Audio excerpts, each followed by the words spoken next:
The repairs took 3 days, and during that time Jake learned more about Lyra and her people than any human had ever known. The Zalarians were an ancient race who had been traveling the stars when humans were still figuring out fire, but they had grown comfortable and stopped innovating. Lyra explained this while helping Jake weld a hull breach using technology that looked like magic, but was actually controlled plasma manipulation.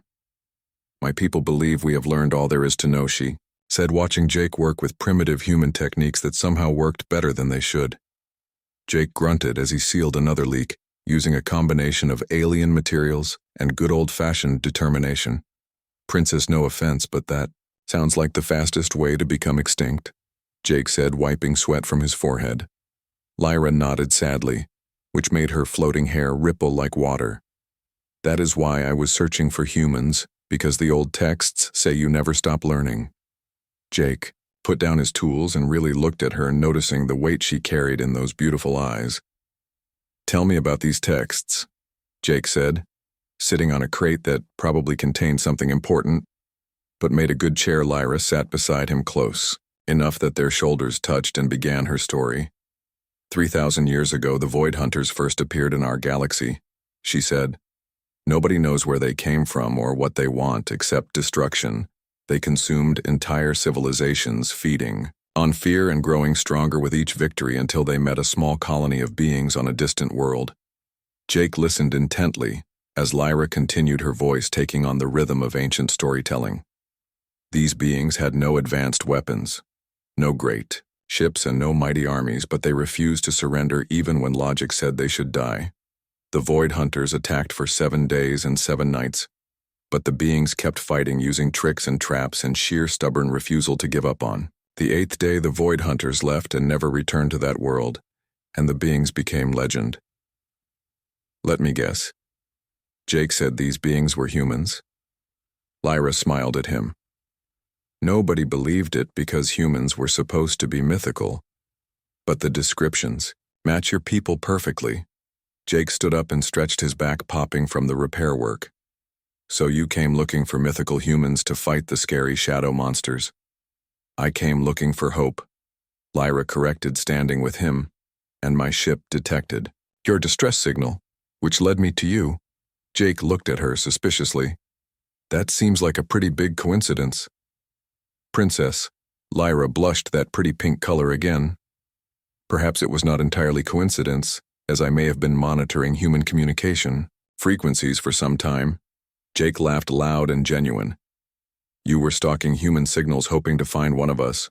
I prefer to call it dedicated research," Lyra said with dignity that was ruined by her deepening blush. Before Jake could respond, an alarm started blaring, and they both ran to the command center. The displays showed a massive ship approaching, easily 10 times the size of anything Jake had ever seen. "That is a Zalarian Imperial dreadnought," Lyra said, her face going pale. "My father has found me." "Your father commands that thing?" Jake asked, watching the approaching behemoth. "My father is the Emperor," Lyra said quietly. "He did not approve of my search for humans." The dreadnought locked onto them with tractor beams that made escape impossible, and began pulling them in. Jake looked at Lyra, who seemed to have shrunk into herself. "Princess, what happens when we dock?" "My father will probably execute you for damaging royal property," she said, gesturing at her damaged ship. "Then lock me away until I agree to marry someone useful." Jake took her hand and squeezed it gently. "Well, that is not happening, so we need a plan." Lyra looked at him with wonder. "You would stand against the entire Zalarian Empire for me." Jake grinned and pulled her closer. "Princess, I flew through an impossible space anomaly for you, so standing up to your dad seems pretty manageable." The docking was smooth despite their damaged systems, and soon they were surrounded by Zalarian guards. The guards were all tall and shimmering, like Lyra, but they lacked her warmth. Moving with military precision, Jake was searched, relieved of weapons he did not have, and marched alongside Lyra through corridors that looked like they were carved from starlight. The throne room was massive, with a ceiling that showed the void outside, and an emperor who made it all look small. Emperor Zix was 8 feet tall, with skin like polished silver and eyes that held the weight of centuries. His daughter stood before him, small despite her height, and Jake felt anger rise in his chest at how diminished she seemed. Lyra Zix said, his voice echoing like thunder. You have disappointed me beyond measure. Father, I found them. Jake heard Lyra say, her voice stronger than expected. The humans are real, and they can help us. The Emperor turned his ancient gaze on Jake, who met it without flinching, which seemed to surprise the old alien. This small creature is what you risked everything to find, Zix asked. This is the legendary warrior of myth. Jake stepped forward, which made every guard tense, but he kept his eyes on the Emperor. With respect, Your Majesty. Jake said, I never claimed to be a warrior, but I did save your daughter's life. Zix leaned forward on his throne, by flying through the maelstrom, which is impossible. Jake shrugged. Impossible is just another word for nobody tried hard enough yet. The Emperor stood and descended from his throne, each step making the floor vibrate. You dare speak to me with such disrespect? Human. Jake did not back down, even when the Emperor loomed over him close enough that he could see his reflection in the silver skin. I speak with honesty. Jake said, if that offends you, then maybe you need to hear it more often. The throne room went silent, everyone waiting for the Emperor to strike down this tiny, impudent human. Instead, Zix laughed a sound like distant thunder that seemed to surprise everyone. Especially Lyra. You remind me of someone, the Emperor said, circling Jake like a predator. Someone who refused to bow even when it would have been wise. Who was that? Jake asked, genuinely curious. Me, Zix said. When I was young and foolish enough to think I could change the galaxy. The Emperor returned to his throne and studied Jake with new interest. Tell me, human, how did you survive the Void Hunters with no weapons and no fear? Jake glanced at Lyra, who nodded encouragement, then told the Emperor everything. He explained about patterns and chaos, about finding opportunities in impossible situations, and about refusing to accept defeat. But mostly he talked about protecting Lyra, about how she gave him something worth fighting for. The Emperor listened without interrupting, and when Jake finished, the ancient alien was quiet for a long moment. The Void Hunters are massing for a final assault, Zix said finally. They will be here within days. Jake felt Lyra tense beside him, but he stayed calm. How many ships? Thousands, Zix replied. Perhaps tens of thousands, and we have hundreds. Those are not good odds, Jake said, but his mind was already working on the problem. The Emperor stood again and walked to Jake, placing a massive hand on his shoulder. That is why I need you, human, because you see impossible odds and think of them as a challenge, not a death sentence. Jake looked up at the Emperor, then at Lyra, who was watching with hope in her tricolored eyes. All right, Jake said. Let's figure out how to save the galaxy. But first, I really need some coffee. The Emperor blinked in confusion, and Lyra laughed. That silver bell-sound coffee is a human stimulant beverage, she explained. He has been mentioning it for 3 days. Zix nodded solemnly. If coffee will help you save my empire, then you shall have all the coffee. In the galaxy? Jake grinned and cracked his knuckles. Good, because this is going to take a lot of planning and probably some really bad ideas. The Emperor looked at his daughter, who was gazing at Jake with obvious affection. I see you found more than just a human warrior, Zix said softly. You found someone who makes you stronger. Lyra blushed but did not deny it, and Jake pretended not to notice while his own ears turned red. The War Council would begin soon, and Jake would have to convince hundreds of alien military leaders to follow his insane plans. But first he needed that coffee and maybe another kiss from a certain princess, though probably not in front of her father. The galaxy was counting on a human who sold farming equipment to save them from ancient evil. No pressure, Jake muttered again, making Lyra giggle despite the serious situation. The first wave of Void Hunter ships opened fire with weapons that looked like concentrated darkness eating through space itself. Jake had already launched 3 cargo pods in different directions, each one emitting a signal that matched their life signs thanks to some quick reprogramming. The enemy weapons tore through 2 of the pods instantly, but that gave Jake and Lyra the seconds they needed to drop their ship into silent running mode. Every system except life support went dark, and they drifted like a dead vessel while the Void Hunters swarmed the area where the pods had been. Jake held his breath, even though it would not make a difference, and felt Lyra doing the same beside him. her hand still in his. 10 seconds passed, then 20, then 30 before the lead Void Hunter ship moved past them close enough that Jake could see symbols carved into its hull that hurt to look at. They look like they are made of nightmares. Jake whispered. Lyra nodded, her face pale even through her natural shimmer. They feed on fear and pain, growing stronger with each kill. Well, they are going to stay hungry today, Jake said as he slowly brought the ship's systems back online one at a time. The Void Hunter fleet had spread out searching for them, and Jake knew they had minutes at most before they were discovered. Princess. I need you to trust me, Jake said, turning to face her directly. Can you make your ship look damaged? Lyra frowned in confusion. Why would we want to appear damaged when we are trying to escape? Because hurt prey runs in predictable patterns. Jake explained, already working on venting some plasma to create a trail, but healthy prey might do something unexpected. Understanding dawned in her tricolored eyes, and she began working her own controls, making the ship emit distress signals that grew weaker over time. The Void Hunters took the bait, converging on their position like wolves smelling blood, but Jake was already executing the next phase of his plan. He fired the ship's engines at full power, but not in a straight line away from danger like any sensible person would do. Instead, he flew directly at the nearest Void Hunter ship, rolling at the last second to scrape along its hull while dumping their waste fuel. The enemy ship reacted instantly, firing at where they should have been, but Jake had already changed direction, using the gravity of a nearby moon to slingshot around. Lyra watched in amazement as Jake piloted her ship in ways she had never imagined possible, using moves that should have torn the vessel apart. How are you doing this? She asked as they spun through a debris field that used to be one of the cargo pods. 20 years of running from people who wanted to kill me, Jake replied, his hands never stopping on the controls. Plus a lot of video games. The Void Hunter commander appeared on their communication screen, a creature that seemed to be made of shadows with too many teeth. You cannot escape prey. The thing said, its voice like grinding metal. We are inevitable. Jake looked at the screen while still flying and actually smiled. Yeah, well, you know what else is inevitable. The creature waited, taxes, Jake said, and cut the transmission. Lyra made a sound that might have been a laugh or might have been shock, but Jake was too busy to tell which.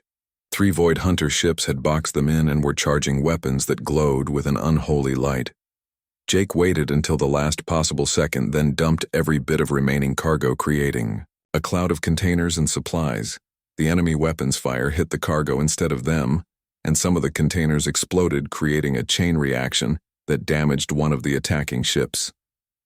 But more Void Hunters were coming, and Jake knew they were running out of tricks. Princess, we need somewhere to hide, Jake said, scanning the system map desperately. Any planets or stations nearby? Lyra shook her head. There is nothing for 3 light years except the maelstrom. The what now? Jake asked while pulling another impossible maneuver to avoid incoming fire. The maelstrom is a spatial anomaly that tears ships apart, she explained. No one who enters ever comes back. Out. Jake looked at the dozens of Void Hunter ships closing in, then at the coordinates Lyra was showing him. So certain death behind us and probable death ahead of us, Jake said.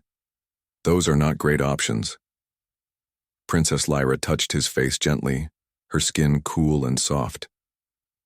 If we must die, I would rather die trying something impossible than simply giving up. Jake looked into her swirling eyes and made a decision that would have seemed insane to anyone else. Hey, sweetie, Jake said softly. We are going to make it through this. I promise. Lyra blushed, her pearlescent skin turning pink, and replied, Yes, darling, though I do not know why I believe you. Because Jake said, turning back to the controls, humans are too stubborn to die when someone tells us it is impossible. He aimed the ship directly at the maelstrom and pushed the engines beyond their safety limits. The Void Hunters followed for a moment, then began to slow down as they realized where their prey was heading. Even the Void Hunters feared the maelstrom, which told Jake everything he needed to know about how dangerous it was. The anomaly appeared on their screens like a wound in space itself, swirling with colors that should not exist and energies that made the sensors scream. Lyra was frantically working her controls, trying to reinforce their shields, but she knew it would not be enough. Jake I do not think, she started to say. Then listen to me instead of thinking. Jake interrupted, taking her hand again. We are going to ride the edge of that thing like surfing a wave. Lyra did not know what surfing was, but she heard the confidence in his voice and chose to believe. The maelstrom grabbed them like a giant hand, pulling them into its chaotic energies. The ship shook violently, and Jake fought the controls with everything he had, refusing to let go, even when sparks flew from overloaded systems. He could feel the anomaly trying to tear them apart, but he also felt something else. A pattern in the chaos. It was like a river with currents and eddies, and if you knew how to read it, you could navigate it. Jake had grown up near white water rapids and had learned to kayak in conditions that professionals called suicidal. This was just like that, except in space, with an alien princess depending on him and certain death if he made one wrong move. No pressure, he muttered, making Lyra laugh, despite their situation. The ship spun and twisted, following the currents Jake could somehow sense while the maelstrom raged around them.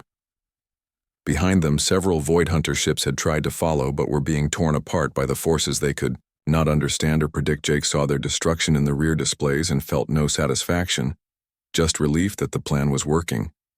They rode the edge of destruction for what felt like hours but was probably only minutes, time moving strangely inside the anomaly. Then suddenly they were through, emerging on the far side of the maelstrom in empty space, with no Void Hunters in sight. The ship was damaged. Half their systems were offline, and they were leaking air from 3 hull breaches. But they were alive. Lyra stared at Jake like he had just performed a miracle, which he supposed he kind of had. No one has ever survived the maelstrom, she said in wonder. How did you know what to do? Jake shrugged and gave her his best roguish grin. I did not know, but it felt right, and sometimes that is enough. She kissed him, then swift and sudden, her lips cool against his and tasting like starlight. When she pulled back, her face was flushed purple, and she looked adorably embarrassed. I apologize. She said that was inappropriate.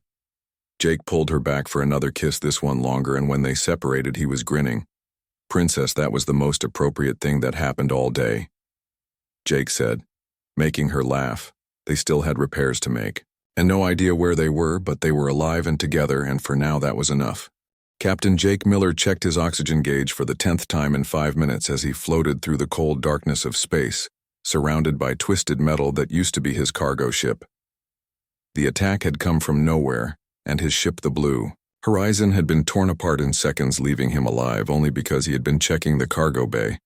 When the first missiles hit, his emergency suit had maybe 30 minutes of air left, and the distress beacon was so weak it probably would not reach anyone in time, but Jake kept himself calm by focusing on the stars around him.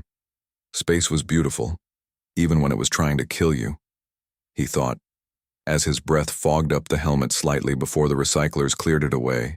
A shadow passed over him, blocking out the stars, and Jake looked up to see a ship unlike anything in the human fleet databases. The vessel was organic-looking, with curves instead of angles, and it seemed to shimmer with colors that hurt to look at directly, like oil on water, but somehow more alive. A blue light surrounded him, and Jake felt himself being pulled upward into the ship, though every survival manual said, never let unknown aliens take you aboard. The cargo bay he materialized in was enormous, with walls that seemed to breathe and pulse with soft bioluminescent light that reminded him of deep ocean creatures. Jake reached for his sidearm but found it missing, probably lost when his ship exploded, so he stood tall and waited to see what would happen next. A door that had not been there before suddenly melted open in the wall, and through it walked the most stunning being Jake had ever encountered. She was tall, maybe 7 feet, with skin that looked like liquid moonlight and hair that floated around her head as if she was underwater, though the air felt normal to Jake. Her face was almost human, but more refined, with high cheekbones and large eyes that held 3 distinct colors, swirling together, gold, purple, and blue, like a sunset mixed with a nebula. She wore something that looked like armor but moved like silk, flowing around her body in ways that defied physics. As Jake understood it, I am Princess Lyra of the Zalarian Empire, she said, and her voice was musical, like someone had taught wind chimes to speak English. Jake noticed her lips moved differently than the words he heard, suggesting some kind of translation technology at work. which made him relax slightly, since it meant they wanted to communicate. "Thanks for pulling me in," Princess Jake said, trying to brush space dust off his emergency suit, but that was kind of a lost cause. "You are most welcome, human," she replied, tilting her head in a way that was both alien and oddly charming. "But I am afraid your rescue may be temporary." Jake raised an eyebrow, which probably looked stupid through his helmet, but he could not help it. "What do you mean?" "Temporary." Lyra waved her hand and the wall became transparent, showing the void outside where dozens of black ships were approaching like hungry sharks. "The void hunters detected your distress signal before I did," she explained, moving closer to him, and Jake caught a scent like cinnamon and ozone even through his suit filters. "Those things destroyed my ship," Jake said, watching the approaching fleet with growing concern. Lyra nodded sadly, her hair rippling with the movement. "They destroy everything they encounter and consume the fear of their victims before killing them." "Well, that sounds absolutely terrifying," Jake said.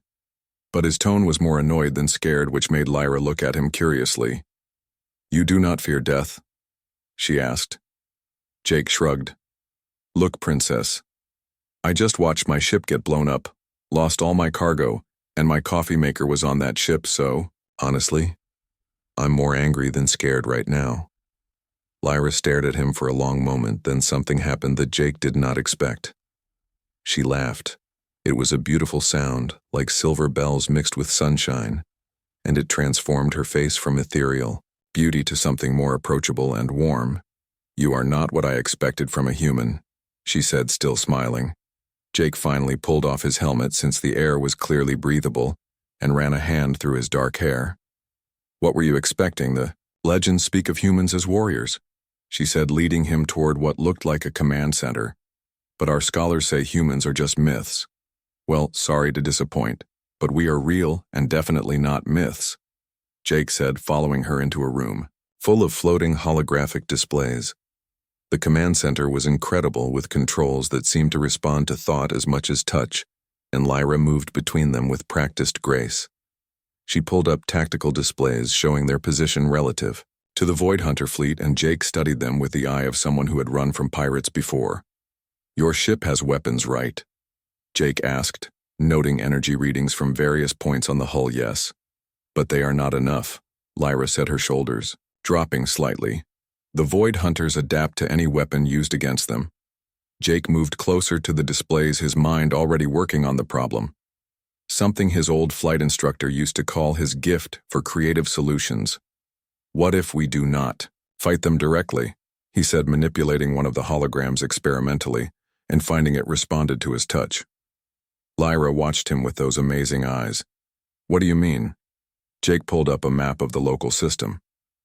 "Well, Princess, where I come from, we have a saying that the best fight is the one you avoid completely, but they will follow us anywhere." Lyra protested. "They never give up once they choose." Jake grinned, and it was the kind of smile that had gotten him both into and out of trouble his whole life. "Then we give them something else to chase." He began working with the displays, showing Lyra his plan, using the cargo pods from her ship as decoys while they slipped away in stealth mode. "Your plan is insane," she said. But there was something in her voice that sounded like hope. Jake winked at her. "Most of my good plans are, but they usually work out somehow." The Void Hunter fleet was closing in fast, and they could hear transmissions that sounded like screaming metal and dying stars. Lyra placed her hand over Jake's on the control panel, and he felt a warmth that had nothing to do with temperature. "If we die today," she said, "I am glad I will not die alone." Jake turned his hand to squeeze hers gently. "Hey now, none of that dying talk. Princess, we are going to get through this." She looked at him with wonder. "How can you be so certain when all logic says we are doomed?" "Because Jake said starting the sequence to launch the decoy pods. I have not had coffee in 12 hours and I refuse to die without getting some first." Lyra laughed again, and Jake decided it was his new favorite sound in the universe, even better than the hum of a perfectly tuned engine. The War Council did not go well at first because none of the Zalarian admirals wanted to listen to a human who kept drinking something called coffee. Jake stood before a holographic display showing the incoming Void Hunter fleet while dozens of high-ranking military officers looked at him with barely hidden contempt. Admiral Krex, a 7-foot-tall warrior with battle scars across his silver skin, spoke first. This human wants us to abandon traditional battle formations that have served us for millennia, he said, his voice dripping with disdain. Jake took another sip of coffee, which the Zolarians had somehow managed to synthesize, and it was actually pretty good, Admiral. With respect, your traditional formations are why you keep losing, Jake said bluntly. The room erupted in angry voices, but Emperor Zix raised his hand for silence. Continue, human, the Emperor commanded from his seat at the head of the table. Jake manipulated the holographic display showing the Void Hunter attack patterns from the last 100 battles. Look at this, Jake said, highlighting specific movements. They attack the same way every time, because you defend the same way every time. Admiral Krex stood up angrily. We defend with honor and courage as our ancestors. And how did that work out for your ancestors? Jake shot back. Oh right, they are all dead. Lyra winced at his bluntness. But Jake was beyond caring about diplomatic niceties. The Void Hunters adapt to conventional warfare. Jake continued. But they have never faced human tactics because humans do not fight conventionally. What do you propose then? Another admiral asked, this one younger and seeming more open to ideas. Jake grinned and pulled up his battle plan, which made several admirals gasp in shock. Are going to lose, Jake said simply. We are going to lose badly and publicly and completely.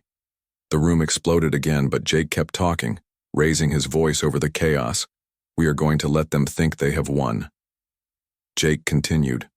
Until they are. So confident they dropped their guard. Emperor Zix leaned forward, understanding dawning in his ancient eyes. You want to set a trap. Jake nodded and showed the next part of his plan, which involved using civilian ships as decoys. Every cargo hauler, passenger, liner, and mining vessel gets weapons, Jake said. Hidden weapons that only activate when I give the signal. That is insane. Admiral Krex protested. Civilians cannot fight the Void Hunters. They will not be fighting. Jake corrected. They will be surprising. And in war, surprise beats strength every time. Jake spent the next hour explaining his plan in detail, while the admirals went from skeptical to intrigued to cautiously optimistic. He would command a small fleet of the fastest ships crewed by volunteers, who understood they probably would not survive. This group would harass the Void Hunters, drawing them into a specific formation, while appearing to retreat in panic. Meanwhile, the civilian fleet would position themselves as refugees fleeing the battle, looking helpless and terrified. The main Zolarian fleet would engage in traditional formation and lose badly, scattering in apparent defeat. And then, when the Void Hunters moved in for the kill thinking they had won, everything would change. The fleeing civilians would reveal weapons and attack from within, while the scattered military ships would regroup in a formation the enemy had never seen. Jake called it the swarm pattern, based on how Earth insects overwhelmed larger predators through coordination. Admiral Krex studied the simulation Jake had created, showing how the plan would work. This requires perfect timing, he said grudgingly. If any part fails, we lose everything. Jake met his eyes steadily. Admiral, we lose everything if we do nothing, so we might as well try something crazy. The War Council voted, and to Jake's surprise, they approved his plan, though several admirals looked like they were swallowing broken glass. Over the next 2 days, Jake worked 18-hour shifts preparing the fleet, while Lyra stayed by his side. She had volunteered to pilot one of the decoy ships despite her father's protests, and Jake could not talk her out of it. If you die, I die with you, she said simply when he tried to convince her to stay safe. Jake pulled her into his arms, not caring who saw them. Princess, that is the most romantic and stupid thing anyone has ever said to me. She laughed against his chest. Then we are perfectly matched, because your entire plan is romantic and stupid. The Void Hunters arrived, exactly when expected, a black wave that blotted out the stars. Jake stood on the bridge of his command ship, a modified courier vessel called the Lightning Runner. His volunteer crew of 30 Zolarians had all painted human symbols on their uniforms, showing their commitment to his insane plan. This is Captain Miller to all ships, Jake said over the communication system. Remember the plan, and remember that fear is just your brain trying to keep you alive. He paused, then added, but your brain does not know how stubborn humans are, and today you are all honorary humans. The Zalarian crews actually cheered, which Jake took as a good sign. The first engagement went exactly as planned, with the Zalarian fleet meeting the Void Hunters in traditional formation. The enemy tore through them like paper, and Admiral Krex gave an incredibly convincing performance of panic as his ships scattered. Jake and his harassment fleet dove into the battle like angry hornets, stinging and running, never staying, still long enough to be targeted. The Void Hunters reacted with confusion at first, then with anger, as Jake led them on a chase through the system. He used every trick he knew and made up several new ones on the spot, flying his ship in ways that made his Zalarian crew turn greener, since they were already kind of silvery green when scared Lyra matched him, move for move in her ship. And Jake felt pride swell in his chest at how quickly she had learned. The Void Hunter commander appeared. On screen, the same shadow creature from before. "You only delay the inevitable, human," it growled. "Your species will make excellent prey." Jake laughed, which clearly was not the response it expected. "Buddy, you keep saying that. But here is the thing about humans," Jake said while pulling another impossible maneuver. "We are persistence predators on our planet, which means we do not catch prey by being faster or stronger." The creature waited, confused. "We catch them by never stopping." Jake finished by being too stubborn to quit even when our prey runs for days. The commander cut the transmission, which Jake took as a victory. The battle continued for hours, with Jake slowly leading the Void Hunters exactly where he wanted them. The civilian refugee fleet was in position, looking helpless, and the military ships had scattered in perfect disarray. The Void Hunters took the bait, completely surrounding the civilian ships to feed on their fear. That was when Jake gave the signal, a simple phrase broadcast on all frequencies. "Hey sweetie, it's time," across the battle space. Lyra responded, her voice carrying to every allied ship. "Yes, darling, let's show them why humans are legendary." The trap sprang with beautiful, deadly precision. Civilian ships revealed weapons and opened fire from within the Void Hunter formation. Military ships stopped fleeing and regrouped in the swarm pattern Jake had taught them. And Jake led his harassment fleet straight into the heart of the enemy forces, where no sane person would go. The Void Hunters had never experienced chaos used as a weapon before. They were used to fear and orderly retreats, not enemies who laughed while ramming their ships into them. Jake watched 3 civilian cargo haulers literally push a Void Hunter cruiser into the gravity well of a moon. He saw Admiral Krex leading a charge while broadcasting human music, something called heavy metal that Jake had shared. And everywhere he looked, he saw Zalarians fighting with a ferocity they had forgotten they possessed. The Void Hunter commander tried to rally its forces, but chaos is contagious, and soon they were retreating. Actually retreating, something they had never done in their entire history of terrorizing the galaxy. Jake pursued them relentlessly, giving them no time to regroup or adapt. When they finally fled into deep space, leaving hundreds of destroyed ships behind, the Allied fleet had lost less than 10% of their forces. It was impossible, and it was glorious, and it was absolutely insane. Jake slumped in his command chair, exhausted but grinning as the cheers echoed across the communication channels. Lyra docked with his ship and ran onto his bridge, throwing herself into his arms. "We did it," she said, tears streaming down her face. "We actually did it." Jake held her tight and kissed her, not caring that his entire crew was watching. "Princess, we did not just win," Jake said when they broke apart. "We taught the galaxy that impossible is just an opinion." The celebration lasted 3 days, and Jake discovered that Zalarians knew how to party when they finally let themselves relax. The great hall of the Imperial Palace was filled with music that sounded like crystallized starlight, and food that Jake could not identify but tasted amazing. He stood on a balcony overlooking the festivities with Lyra beside him, both of them finally able to breathe after the chaos. The Void Hunters were gone. Not destroyed, but broken and scattered, and the galaxy was safe for now. "Your father wants to make me an admiral," Jake said, sipping a drink that glowed blue and tasted like summer lightning. Lyra laughed and leaned against him, her head resting on his shoulder despite having to bend down to do it. "You would be a terrible admiral," she said. "You cannot follow orders, and you have no respect for protocol." Jake grinned and wrapped his arm around her waist, pulling her closer. "Good point, but he seems pretty insistent about rewarding the human who saved his empire." Lyra turned to face him, her tri-colored eyes serious now. "Jake, there is something I need to tell you," she said. "My father has given his blessing for something unprecedented." Jake raised an eyebrow, which had become their little form of communication. "He has agreed to let me travel to Earth as an ambassador." She continued to establish formal contact between our peoples. Jake felt his heart skip several beats as the implications hit him. "You want to come to Earth?" he said slowly. "With me."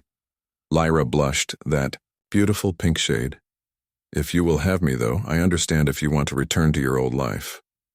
Jake laughed so hard he nearly spilled his glowing drink. "Princess, my old life involved hauling fertilizer between colonies and eating instant noodles, alone in my ship." He set down his drink and took both her hands in his. "You literally fell from the stars and saved my life, then stood by me while I convinced your people to fight like humans." Lyra smiled and Jake continued, getting down on one knee, which made them roughly the same height. "I know human proposals involve rings, but I do not have one. So this will have to do," Jake said.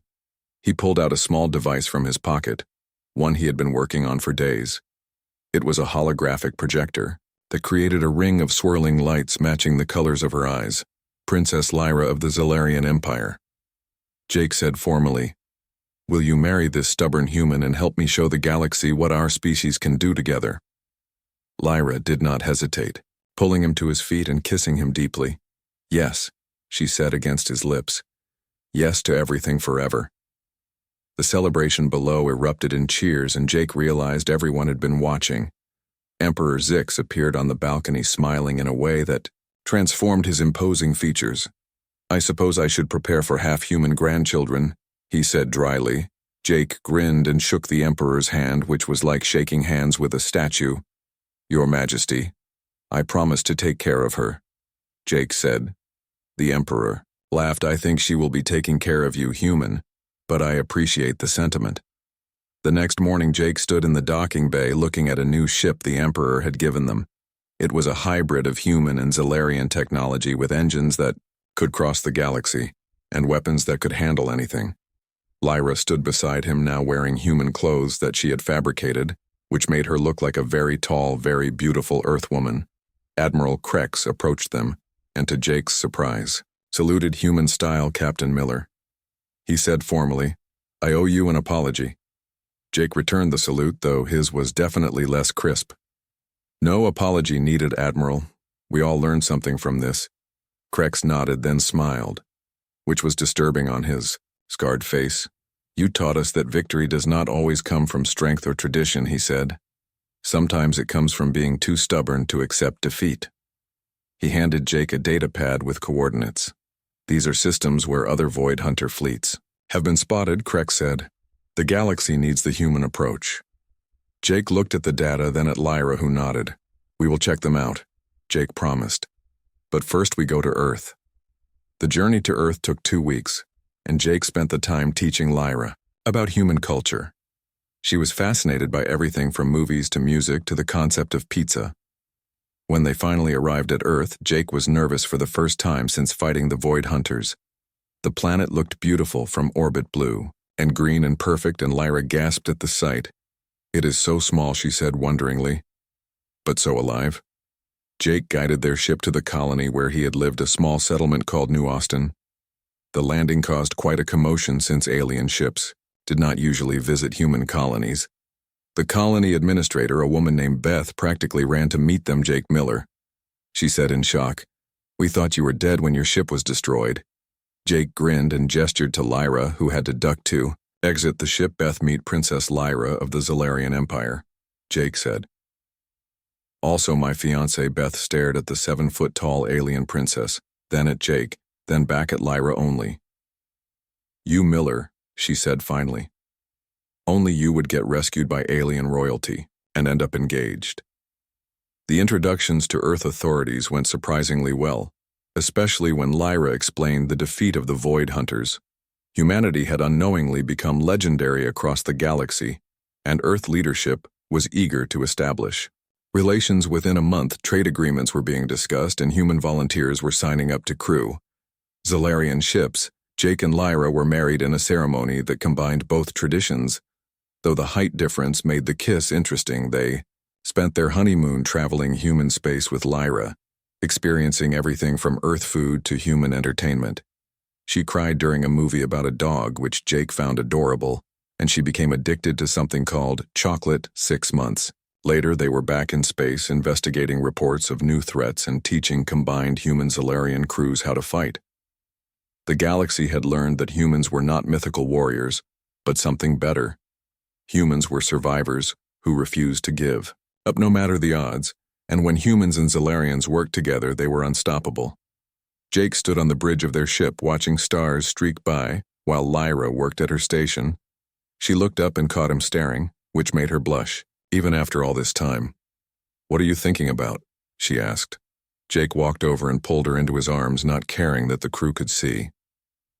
"I am thinking about how I was just a cargo hauler who got blown up and ended up saving the galaxy." Lyra smiled and kissed him softly. "And I was just a princess chasing myths who found something better." "What did you find?" Jake asked, though he knew the answer. She looked into his eyes with all the love in the universe and said, "I found you." The ship flew on through the endless night, carrying a human and his alien princess toward whatever impossible thing they would face next. Because that was what they did. Now they made the impossible possible, one stubborn victory at a time. The Void Hunters had spread word through the dark spaces between galaxies that humans were to be avoided, not because humans were the strongest or the fastest or the smartest, but because humans looked at certain death and said not today, and somehow made the universe. Believe it, Jake and Lyra became the first of many human-Zalarian pairs, and their children would grow up in a galaxy where anything was possible. A galaxy where love could cross species, and courage came in all sizes, and sometimes the best plan was the crazy one, a galaxy where a cargo hauler and a princess could save everyone just by being too stubborn to quit. And somewhere in the void, new threats were stirring, but they would find a galaxy ready for them. A galaxy that had learned the most important lesson of all. When humans say, "Hey, sweetie, we got this," you better believe them. Because humans do not just survive. They thrive, and they drag everyone around them up to their level. The future was bright and impossible and absolutely perfect, and Jake still really needed his coffee every morning, which Lyra found endlessly amusing.